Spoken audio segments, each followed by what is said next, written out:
अस्सलाम वालेकुम everyone, welcome to Vocabgram way you learn English with easy lessons. आज से मैं जो है ना एक नई सीरीज स्टार्ट करने लगी हूँ जिसमें मैं आपको इंग्लिश वर्ड्स बताऊंगी उनके सिनोनिम्स के साथ। ठीक है। ये क्यों इम्पोर्टेंट है और मैं ये सीरीज क्यों स्टार्ट करने लगी हूँ। देखिए, ये दो टाइप्स के लोगों के लिए बहुत इंपॉर्टेंट है ये सीरीज। सबसे पहले तो वो लोग जो अपनी स्पोकन इंग्लिश को बहुत बेहतर बनाना चाहते हैं और उनका फोकस होता है अपना जो एक वर्ड बैंक है, जो वोकैबुलरी बैंक है उनका, उसको जो है वो इम्प्रूव करना चाहते हैं।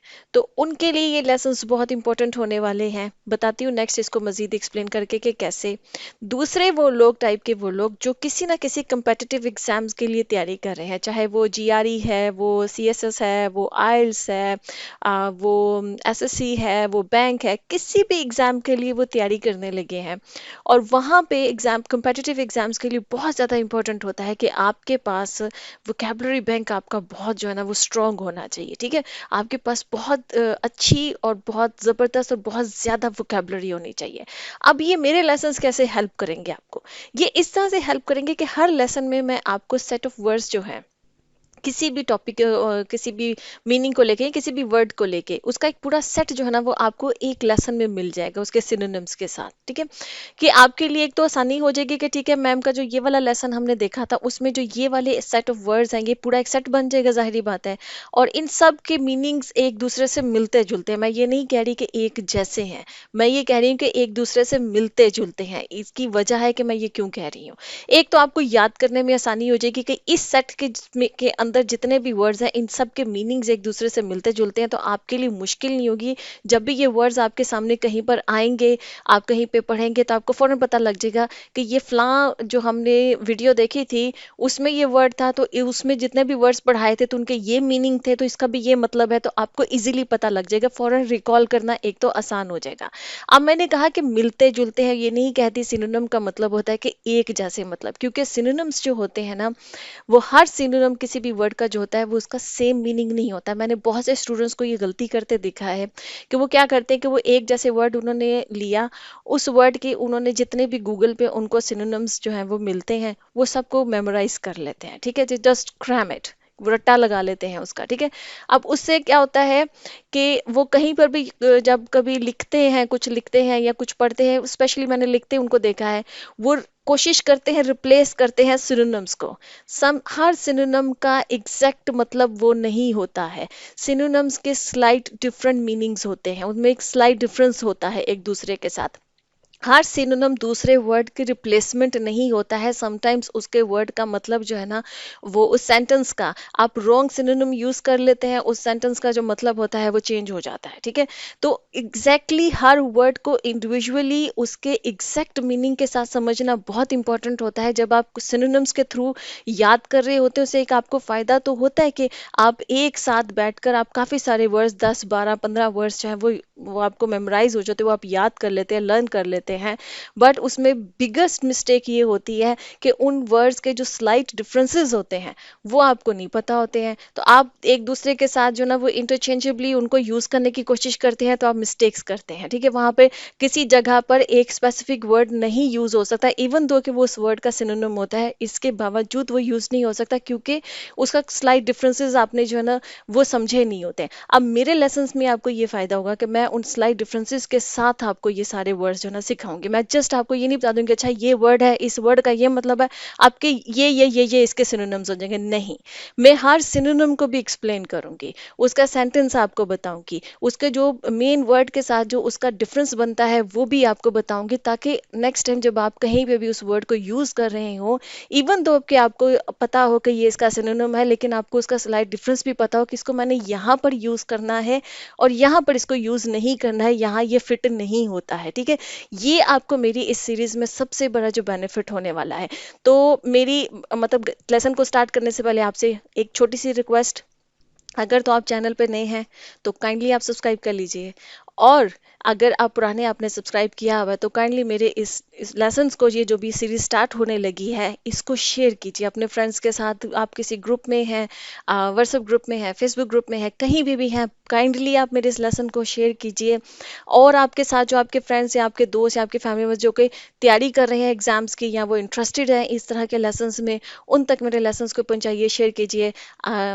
Thank you in advance. ठीक है, चलें जब शुरू करते हैं। अच्छा, आज जो मैंने जो ये सेट बनाया है वर्ड्स का, इसमें चूंकि मैं रैंडमली मेरे जहन में बस एक आइडिया है, ये मलाइन वर्ड मेरे सामने आया, तो मेरे जहन में ना इसके सिनोनिम्स भी आ गए, और वहां से मुझे क्लिक किया कि मैं क्यों ना इस पे जो है ना वो लेसन स्टार्ट करूँ, एक सीरीज स्टार्ट करूँ। ये बहुत मतलब हेल्पफुल होगा आप लोगों के लिए जो कि किसी एग्जाम में नहीं भी प्रिपेयर हो रहे, उनके लिए भी बहुत हेल्पफुल होने वाला है। जाहिर बात है कि उनके पास एक वोकेबलरी बैंक बन जाएगा, वो कहीं पे भी किसी वर्ड को सुनेंगे उन्हें मालूम हो जाएगा कि अच्छा इस वर्ड का ये मतलब है, इसको इस मीनिंग में इस्तेमाल किया गया है। ठीक है, तो फायदा होने वाला है। इसलिए मैंने रैंडमली आज एक वर्ड पकड़ा है, मलाइन। इसके बाद अगर आप लोग कहते हैं कि सिस्टमेटिकली चलें, मतलब अल्फ़ाबेटिकली चलें, तो वैसे भी कर सकते हैं हम। आप मुझे बताइएगा कमेंट्स में कि अगर आपकी भी कोई और सजेशंस है कि मैम ऐसा कीजिए या वैसा कीजिए, तो उस तरह से भी कर लेंगे। ठीक है, अच्छा जी, आज हम मलाइन वर्ड से लेंगे, और इसके मलाइन वर्ड्स के जितने भी सिनोनिम्स हैं वो मैं आपको एक्सप्लेन करूंगी, और उनमें जो डिफरेंसेस हैं वो भी आपको एक्सप्लेन करूंगी। ठीक है, अब मलाइन जो है, अच्छा याद रख लीजिएगा, इस सेट में जितने भी वर्ड्स हैं वो सब के सब वर्ब्स हैं। ठीक है, तो वो मैं पहले पार्ट्स ऑफ स्पीच पहले ही आपको बता रही हूँ कि ये सब एज ए वर्ब जो है ना वो यूज होंगे। मलाइन का मतलब होता है, अब देखिएगा ये set, जो मतलब इसके जितने भी सेट में जितने भी वर्ड्स हैं उन सब का मतलब होता है बदनाम करना।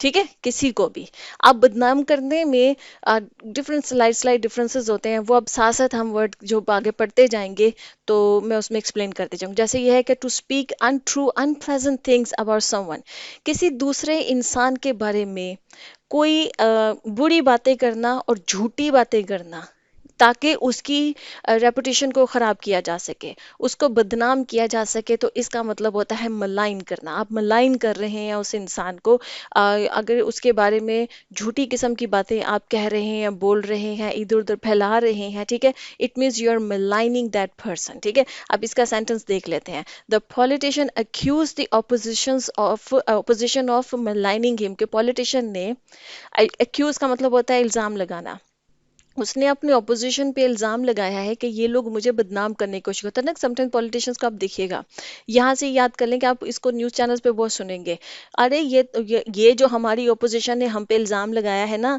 ये हमें बदनाम करने की कोशिश है। ठीक है, वो ये इल्जाम लगाते हैं कि हमें मलाइन करने की कोशिश की जा रही है, मतलब हमें हमारी रेपुटेशन को, हमारी इज्जत को हमें खराब करने की कोशिश की जा रही है, हमें बदनाम करने की कोशिश की जा रही है, ताकि अवाम हमसे दूर हो जाए। ठीक है, तो मलाइन का मतलब होता है किसी इंसान के ऊपर इस तरह की बातें बोलना कि उसकी रेपुटेशन को, उसकी इज्जत को खराब किया जाए, उसको बदनाम किया जाए। अब इसका सिनोनिम है विलीफाई।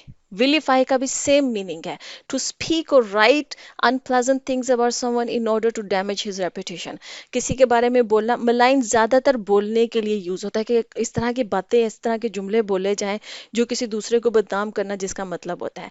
विलीफाई जो है ना, वो बोलने में कि इस तरह की बातें बोली जाए या इस तरह की बातें लिखी जाए, होता है ना आर्टिकल्स लिखे जाते हैं, कुछ कुछ ना कुछ इस तरह की पब्लिकेशंस लिखी जाती हैं किसी दूसरे को करने के लिए कि फलां शख्स ने फलां फलां चीज़ें, और इस वाली ऑब्वियस बात है कि जो लिखा जाता है वो मशहूर पर्सनालिटीज़ के बारे में, अब आम इंसान के बारे में तो नहीं ना लिखा जाता, लेकिन मलाइन वर्ड जो है ना वो आम लोगों के लिए भी यूज़ हो सकता है। ठीक है, क्योंकि मलाइन में तो सिर्फ बोलना होता है, वो तो हम आम एक दूसरे के बारे में भी बोलते हैं। कोई इंसान किसी दूसरे से जेलस है तो जाहिर ही बात है उसके बारे में फजूल किस्म की बातें जो है ना वो स्प्रेड करने की कोशिश करेगा अपनी फैमिली में, या जो भी फ्रेंड सर्कल है, तो मलाइन करने की कोशिश कर रहा है। ठीक है, विलीफाई जो है वो, अब यहाँ से आप देख लीजिए कि ये बोलने में भी होता है यूज, ये जो है ना वो रिटर्न में भी होता है। अब जब रिटर्न में होगा तो जाहिर बात है कि जो मशहूर लोग होंगे उनके लिए यूज होता है। ठीक है, आप इसको न्यूज़पेपर्स में विलीफाई वर्ड पढ़ेंगे,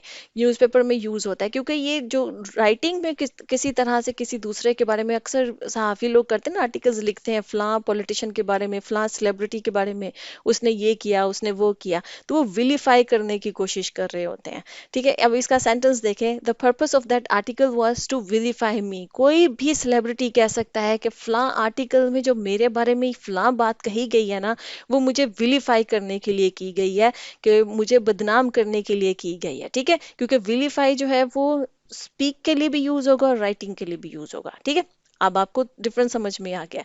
नेक्स्ट इसका जो है ना सिनोनिम, इंग्लिश सिनोनिम, वो है मॉक। मॉक जो है ना, मॉक का मतलब होता है to laugh at someone in order to make him look stupid. अब मॉक जो है ना, देखें जब हमने पीछे पढ़ा है ना, जबकि मलाइन का मॉक जो है वो सिनोनिम है, लेकिन अब देखें इसमें स्लाइट डिफरेंस है। ये है किसी इंसान का मजाक उड़ाना। अब विलीफाई और जो हमने मलाइन पढ़ा है वो है किसी के बारे में झूठी अफवाहें फैलाना, चाहे वो आप बोलकर फैला रहे हैं, चाहे वो जैसे विलीफाई करने के लिए हमने देखा कि वो लिख कर आप कोई आर्टिकल्स, किसी किस्म की भी कोई राइटिंग में लिख कर कोई कोई किताब लिखी जाए किसी के लिए, अब किताब भी विलीफाई करने के लिए होती है। ठीक है, तो मोक का मतलब होता है किसी का मजाक उड़ाना। अब मजाक भी किसी इंसान का उड़ाया जाता है ना, तो वो भी एक किस्म का किसी इंसान को बदनाम करने की कोशिश की जा रही होती है। उसको मजाक क्यों उड़ाते हैं? मजाक दूसरे इंसान का हम इसलिए उड़ाते हैं, हम ये कोशिश कर रहे होते हैं कि हम दूसरों के सामने ना प्रूव करें कि देखो देखो ये कितना फजूल सा, कितना स्टूपिड सा, बेवकूफ सा आदमी है। अब किसी इंसान को दूसरों के सामने मजाक उड़ा के अगर हम ये प्रूव करने की कोशिश करें ना कि ये कितना बेवकूफ है, कितना स्टूपिड है, तो हम एक किस्म की उसकी जो इज्जत है ना, इज्जत नफ्स, उसको हम बदनाम ही कर रहे होते हैं। ठीक है, तो इस सेंस में ये मलाइन का सिनोनिम हो जाएगा, लेकिन डिफरेंस इसमें ये है कि इसमें झूठी अफवाहें नहीं फैलाई जा रही होती, इसमें दूसरे इंसान का मजाक उड़ाया जा रहा होता है, मजाक के थ्रू इस तरह से काम किया जा रहा है, तो आप उसको मोक कर रहे हैं, मतलब कि आप उसका मजाक उड़ा रहे हैं। ठीक है, आप जैसे देखो, my classmates MOOCs me on my first day at college, कि जब मैं कॉलेज के पहले दिन में गया ना, तो जो मेरे क्लासमेट्स थे ना, उन्होंने मुझे मॉक किया, मतलब उन्होंने मुझे मजाक उड़ाया, और पहले दिन ही मेरी जो एक रिस्पेक्ट बननी थी ना क्लास के अंदर, एक जो एक रेपुटेशन बननी थी, वो डाउन होगी। मतलब बाकी जितने क्लासमेट्स थे वो मुझे देखने लगे कि ये कौन सा स्टूपिड सा लड़का या लड़की जो है ना वो हमारी क्लास में आ गई है। ठीक है, तो ये भी एक किस्म का बदनाम करना होता है, लेकिन इसका तरीका ये होता है कि दूसरे इंसान को इंसल्ट करके, उसका मजाक उड़ा के, उसके ऊपर हंस के जो है ना वो उसको जो है ना बदनाम करने की, उसकी रिस्पेक्ट को डैमेज करने की कोशिश की जाए। ठीक है, अच्छा जी, नेक्स्ट है डिफेम। डिफेम का मतलब भी सेम है, क्योंकि हम सिनोनिम्स पढ़े हैं तो ऑब्वियसली मतलब सबके सेम होंगे, कि टू डैमेज समवंस रेपुटेशन। अब इसको डिफेम को आप इस तरह से समझ लीजिए कि फेम है ना वर्ड, कितना कॉमन वर्ड है, हम सबको पता है। फेम का क्या मतलब होता है? एक इंसान की शोहरत। अब शोहरत जाहिर बात है पॉजिटिव सेंस में ही लिया जाता है, उसको फेम को पॉजिटिव सेंस में ही लिया जाता है कि उसको बहुत सारे लोग जानते हैं और सब उसकी इज्जत करते हैं। अब उसका ऑपोजिट है डिफेम। डिफेम का मतलब हो गया कि उसको उसको बहुत से लोग जानते हैं, अब जानने लगे हैं, लेकिन बदनामी के तौर पे। ठीक है, बदनाम हो गया वो इंसान, अब डिफेम हो गया वो इंसान। ठीक है, जैसे इसका सेंटेंस ये है, the media is leaving no chance to defame him, कि मीडिया कोई भी जो है ना मौका जाया नहीं कर रहा है। लिविंग नो चांस का मतलब ये होता है कि कोई भी मौका नहीं जाया कर रहा है, किसी भी खास इंसान पे उन्होंने, मीडिया ने टारगेट किया हुआ है और कोई मौका जाया नहीं कर रहा है उसको डिफेम करने के लिए, मतलब कि उसको बदनाम करने के लिए। अब डिफेम का मतलब भी बदनाम करना है। अब डिफेम को आप मलाइन के इंटरचेंजेबली यूज कर सकते हैं, विलीफाई के भी इंटरचेंजेबली यूज कर सकते हैं। ठीक है, आप ये रिप्लेसमेंट हो जाएगा। मोक जो है ना वो इसका रिप्लेसमेंट नहीं होगा। मोक आप हमेशा यूज करेंगे जब आपने जहन में रखना मजाक उड़ा के किसी की बदनामी करना, किसी को बेइज्जत करने की कोशिश करना। ठीक है, डिफेम अब आप जो है ना आप विलीफाई की जगह पे, या डिफेम को विलीफाई की जगह पे, या विलीफाई डिफेम की जगह पे आप इस्तेमाल कर सकते हैं, मलाइन भी कर सकते हैं। इसका मतलब यही है कि दूसरे इंसान की इज्जत को, उसकी रेपुटेशन को डैमेज करना। ठीक है, तो media is leaving no chance to defame him, या media is leaving no chance to malign him, या media is leaving no chance to vilify him. ठीक है, यहाँ पर ये करेक्ट है। अच्छा जी, नेक्स्ट है स्लैंडर। अब स्लैंडर को भी समझ लीजिएगा।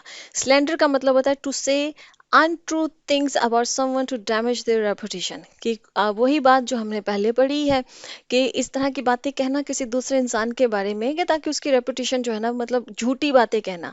अब स्लैंडर को हम यूज करते हैं, जैसे हम उर्दू में बोलते हैं ना, किसी पे बहतान लगाना, स्लैंडर उसके मीनिंग में यूज होता है। किसी पे इल्जाम लगाना, किसी पे बहतान लगाना, तो इसका मतलब है कि you are slandering that person. ठीक है, कि आप उस पे इल्जाम लगा रहे हैं, आप उस पे उस पे बहतान लगा रहे हैं। और जाहिर बात है कि इल्जाम लगाना, बहतान लगाने का मतलब क्या होता है? सेम मतलब होता है। उसका मतलब होता है दूसरे इंसान को बदनाम करना, उसकी रेपुटेशन को, उसकी रिस्पेक्ट को डैमेज करना। ठीक है।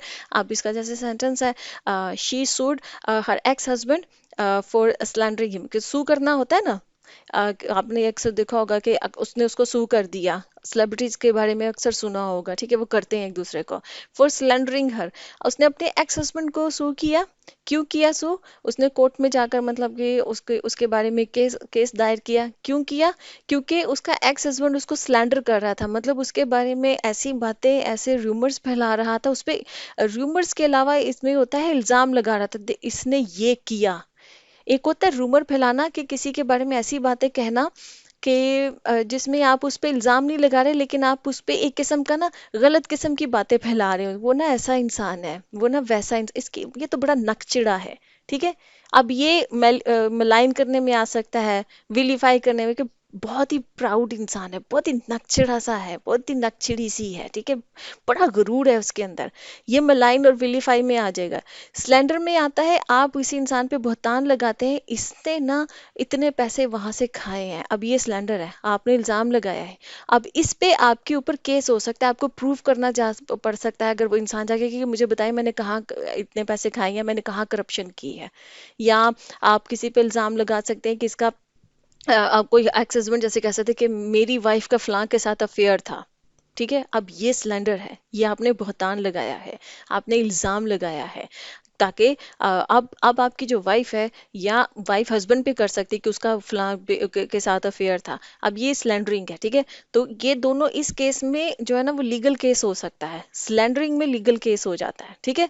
तो क्योंकि उसमें ऐसा एक एक्शन बोला जाता है, इल्जाम लगाने में एक एक्शन बोला जाता है, जिसको कि अगर वो इंसान चाहे तो वो आपके ऊपर केस कर सकता है, और आपको जाके कोर्ट में फिर अब प्रूव करना पड़ेगा कि क्या वाकई उसने ये काम किया है। ठीक है।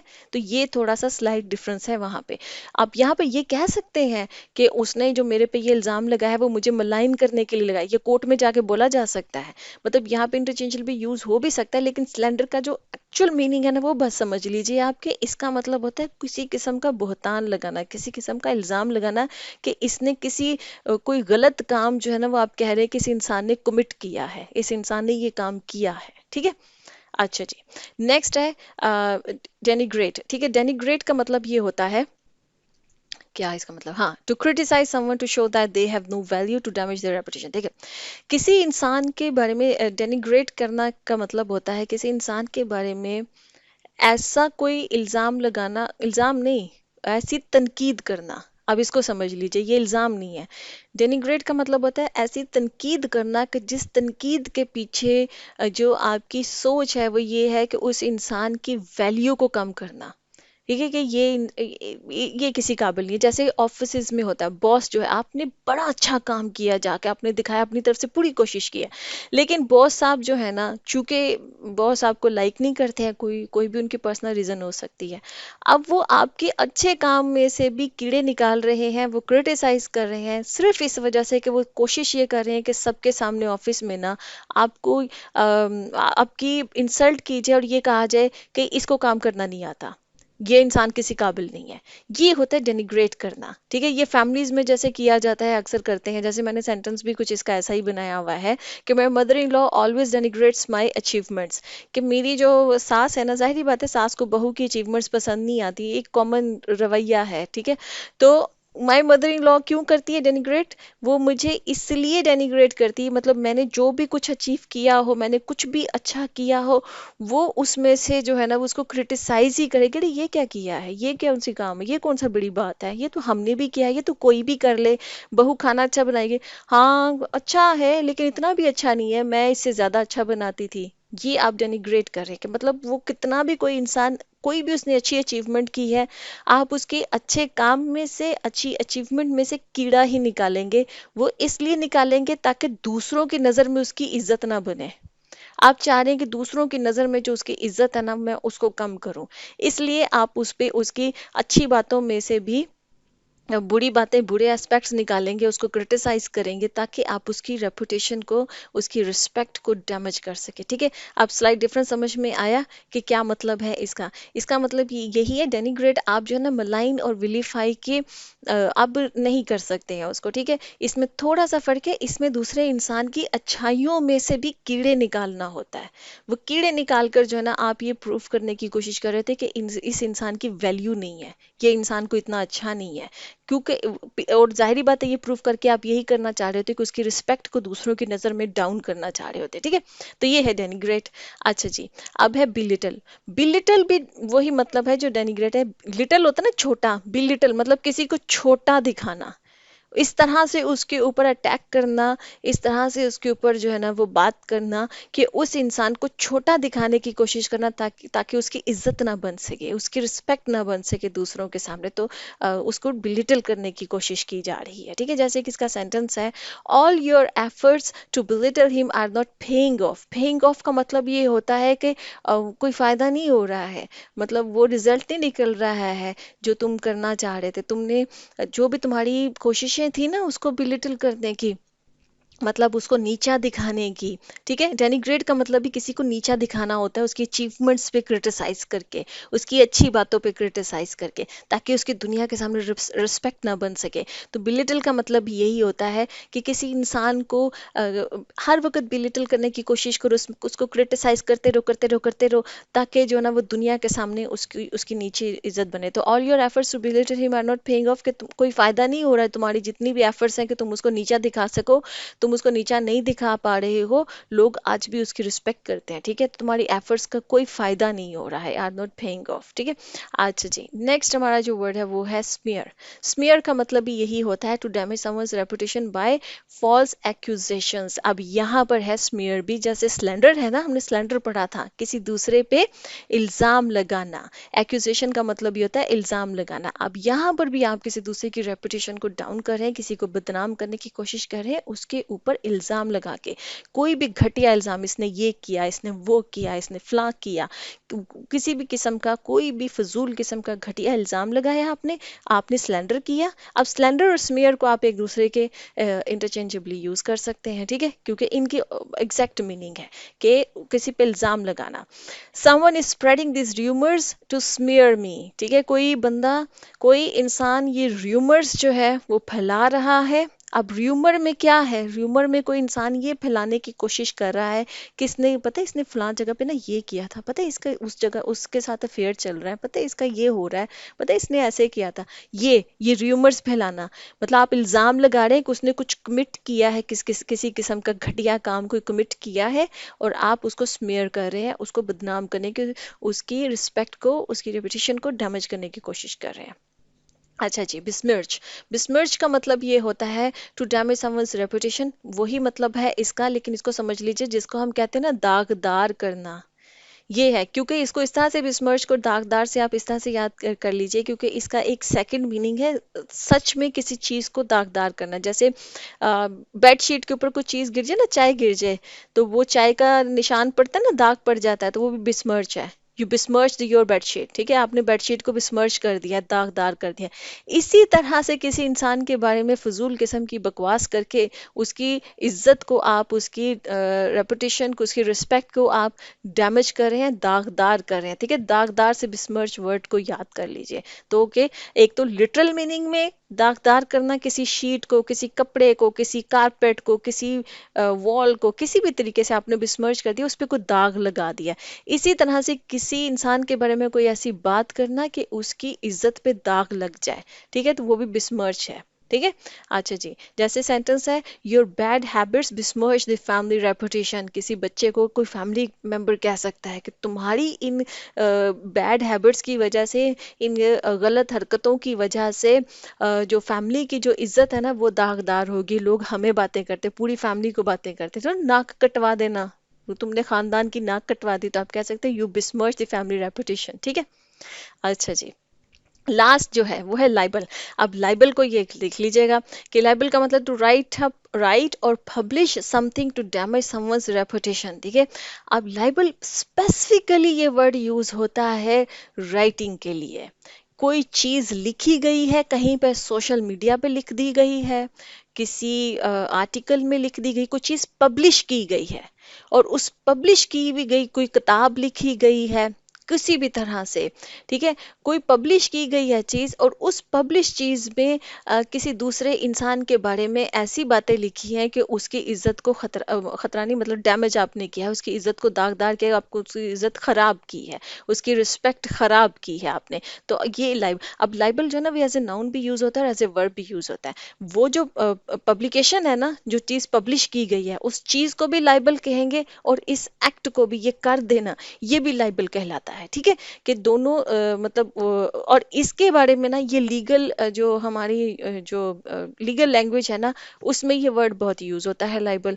क्योंकि इसको जो है ना, वो जाकर कोर्ट में जो है वो किया जा सकता है, इस पे केस किया जा सकता है कि फलां इंसान ने फलां आर्टिकल लिखा है या फलां किताब लिखी, और उसमें लिखी गई जो सारी चीजें हैं वो मेरी इज्जत को खराब करने के लिए लिखी गई हैं, और वो झूठी हैं। अब जिसने वो लिखी है ना, उसको कोर्ट में जाके प्रूव करना पड़ेगा कि ये चीजें सच हैं, ठीक है। तो ये लाइबल जो है ना, ये लीगल लैंग्वेज में ज्यादातर यूज होता है, और ये स्पेसिफिकली राइटिंग के लिए या किसी पब्लिकेशन के लिए यूज होता है, कोई चीज पब्लिश की गई है, ठीक है।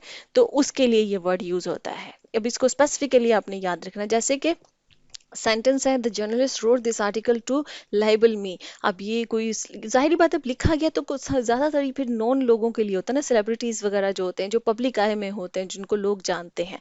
अब वो कह सकता है कि उस फलां जर्नलिस्ट ने जो ये चीज मेरे बारे में, ये जो आर्टिकल लिखा है ना, ये मुझे बदनाम करने के लिए लिखा है, ठीक है। अब वो आर्टिकल भी लाइबल कहलाएगा, wrote that libel to libel me. अब वो दोनों वर्ड्स ऐसे एक साथ यूज होते हैं ना, कि that journalist wrote that libel to libel me, तो जाहिर है वो थोड़ा सा वो सही नहीं, प्रॉपर नहीं लगता, तो आर्टिकल टू लाइबल मी आप इसको एज ए नाउन भी यूज कर सकते हैं, एज ए वर्ब भी यूज कर सकते हैं। ओके फ्रेंड्स, यहाँ पे लेसन खत्म होता है। आई होप कि लेसन अच्छा था, इंटरेस्टिंग था, आपको पसंद आया है इस अंदाज के। अगर आप चाहते हैं कि इस अंदाज के मैं लेसन मजीद बनाऊँ, do let me in comment section. I see you next lesson. अल्लाह हाफिज।